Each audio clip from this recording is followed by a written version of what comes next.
Tagayan dance po tayo. Ang pasok niya. Para maisali ng pagiging tanggero. Students pa? O... LSU, the other students. Okay. Yung isa, some of them are Bachelor of Science in Cultural Arts Education. Oh, this is the Tagayan dance.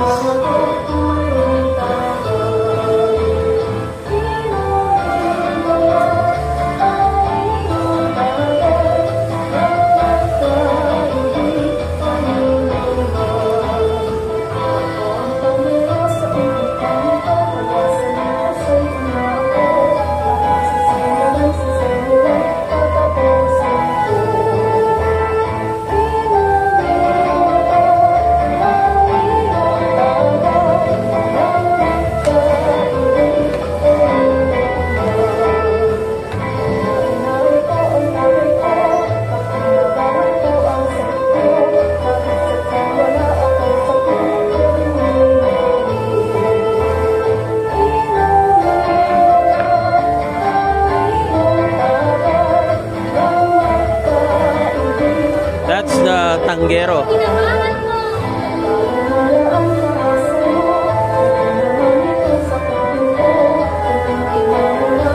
There.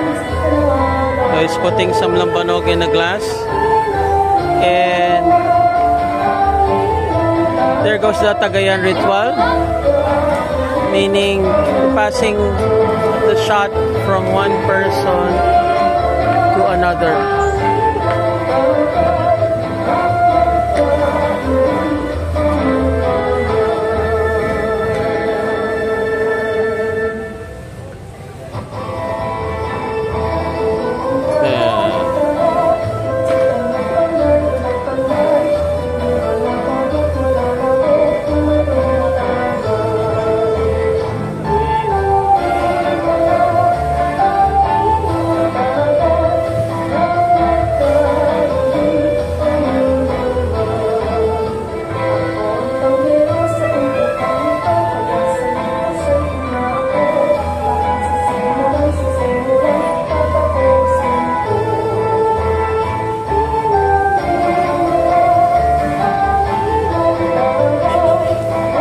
So this is a very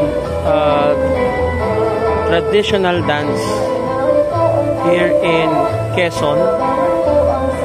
It's nice to know that they have preserved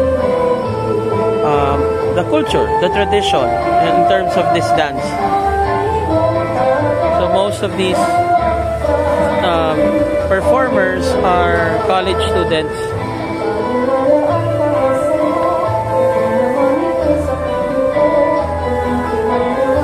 They call that the Tagay ritual. Tagay hanggang mamatay.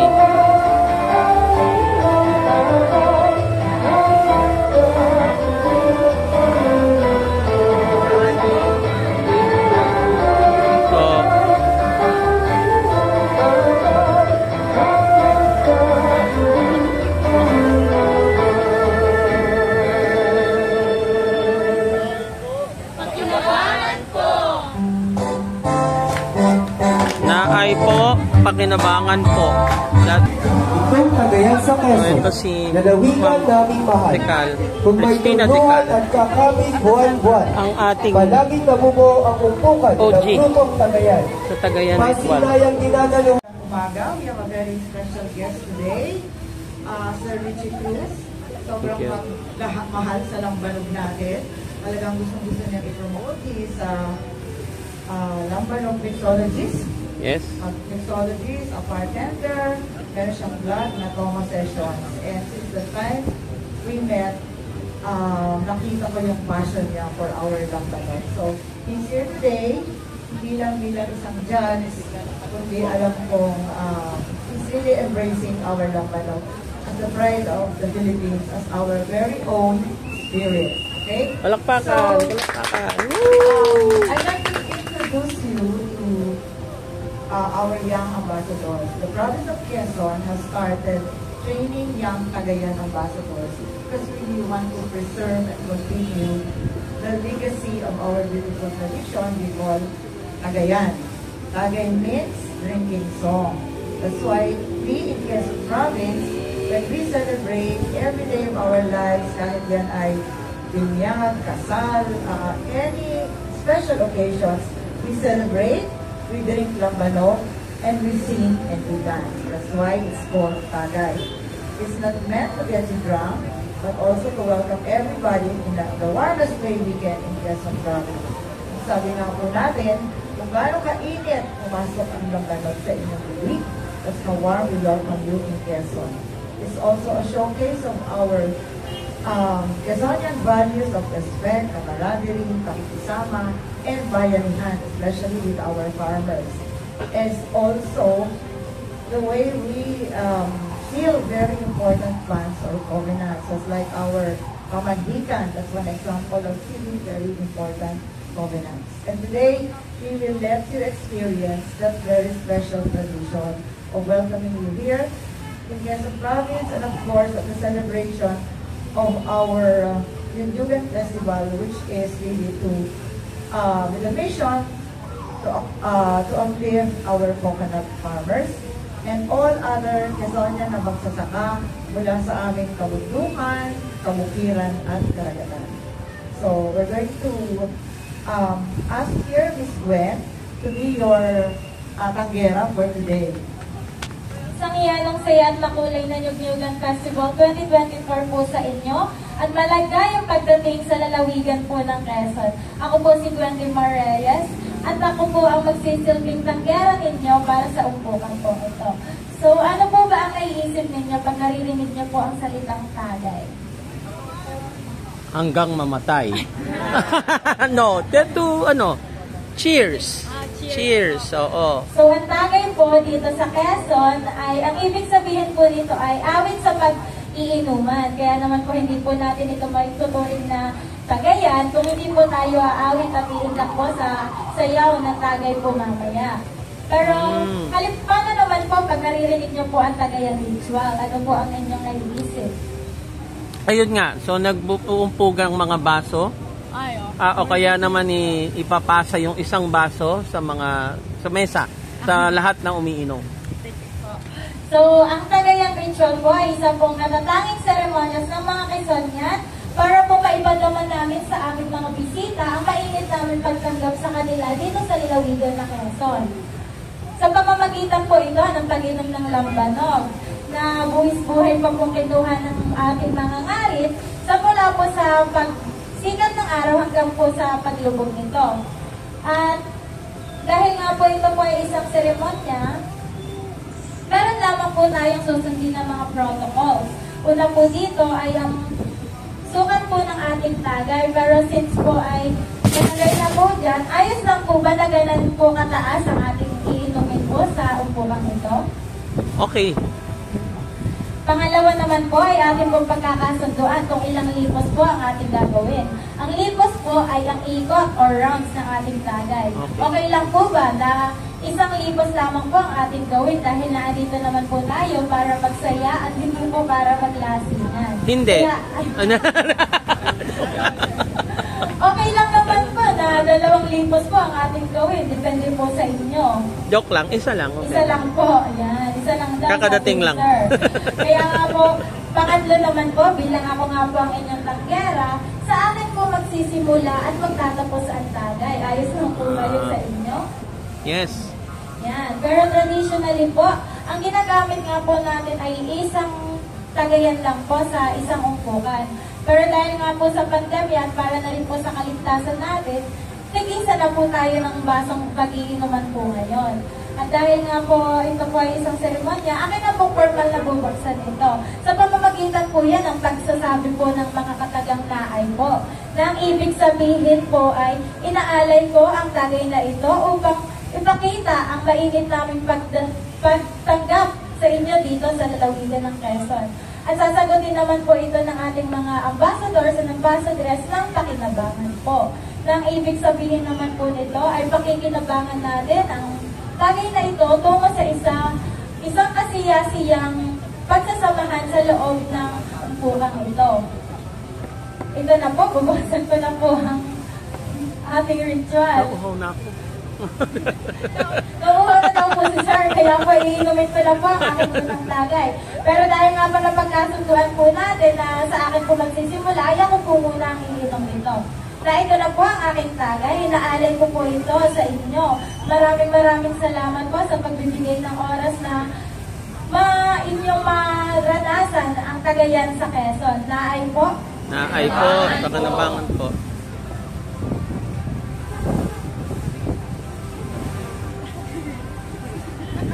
Okay. Bago niyo po inumin ang inyong tagay, kagaya nga po ng sabi ko kanina, hindi po natin ito matatawag na tagayan kung hindi po tayo sasayaw at awit. Kaya naman po, akin po kayong pinaaanyayahan na makisayaw at makiibdak sa saliw ng awitin ng tagayan. Cagayan Ambassadors and Ambassadors. Kuya music po.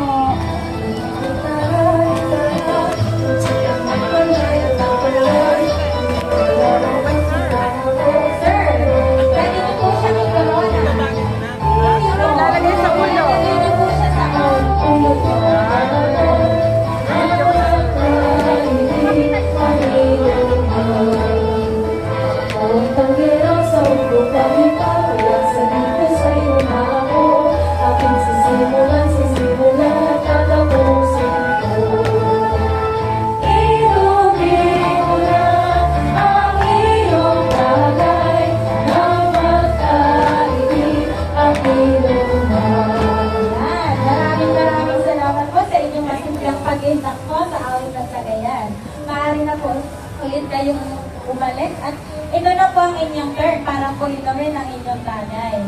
Okay. Maaari nyo na pong itaas ang inyong baso at sabihin po ang katagang Naay po. Pakinabangan po. Mainit po ba? Sing init ng inyong pagtanggap. Yan. Dahil yun po ang aming gustong iparating sa pamamagitan po ng pag-inom ng lambanog. Dahil kung gaano po yan kainit pumasok sa inyong bibig, ay dinalaganan po namin kayo kainit na tinatanggap dito po sa lalawigan ng Quezon. Kaya maraming salamat po.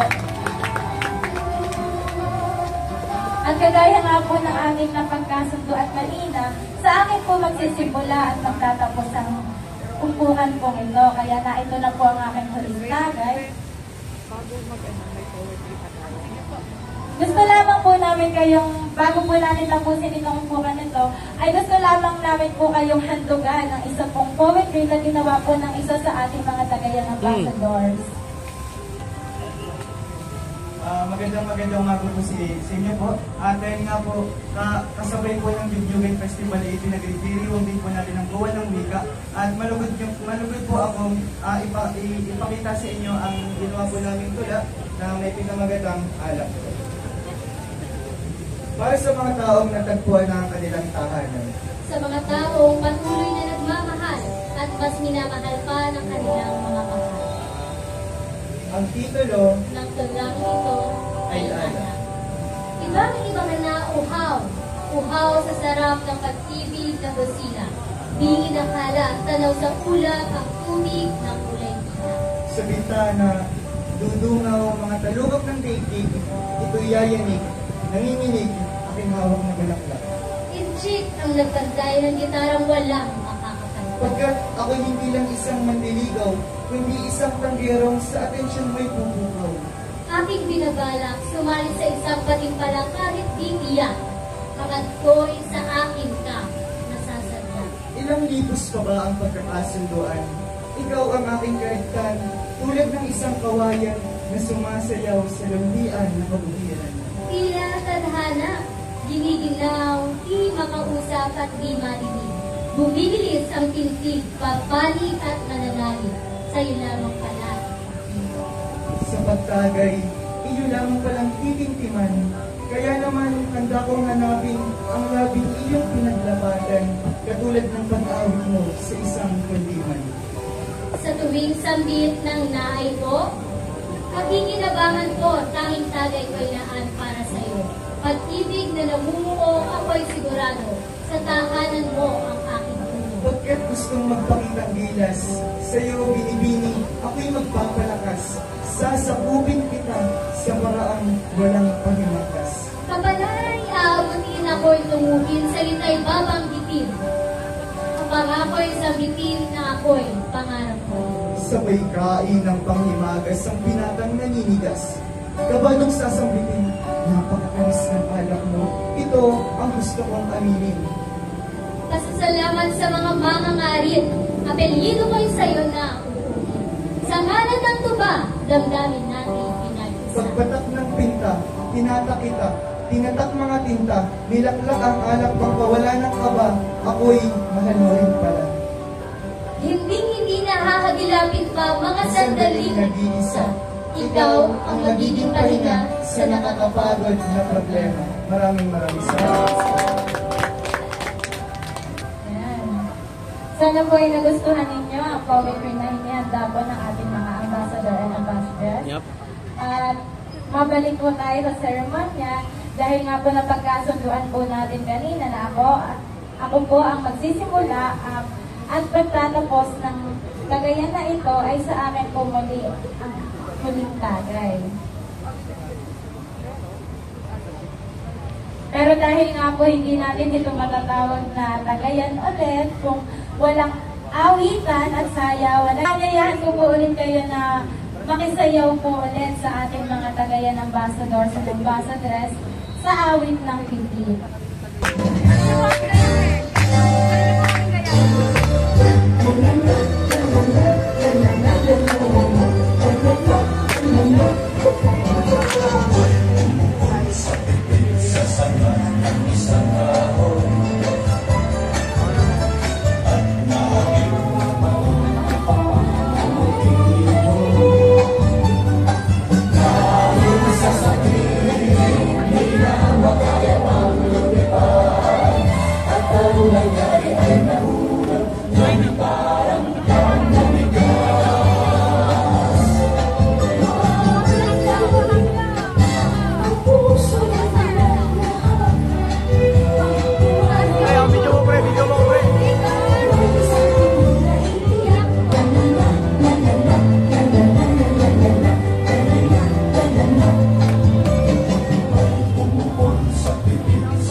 Na ito na po ang aking huling tagay. Maraming salamat po ulit sa pagbibigay ng oras na para po inyong maranasan at masaksihan po kung paano po gawin ang tagayan ritual dito sa Quezon.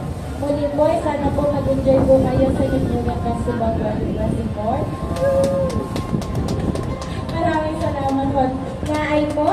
Paglabangan po!